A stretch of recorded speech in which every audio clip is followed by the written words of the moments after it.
how do you approach weight loss more differently than your average PCP who just says, just lose weight? Sure. And it's a very, uh, you know, the dynamic of obesity medicine has really changed a lot. We have learned a lot over the last 10 and 15 years specifically about obesity. And the understanding of it has changed quite a bit. Uh, 10 years ago, 15 years ago, it was really perceived, your adipose tissue, your fat tissue. I hate to call it that, but it was really thought to be more of an inert substance, something that really was just there for energy storage.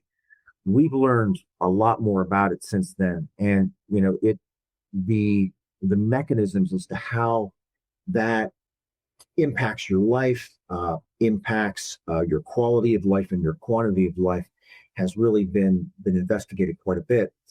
You know, would if you go to your family physician and you ask him, I want to quit smoking, uh, what would he do? He'd give you a nicotine patch or nicotine gum.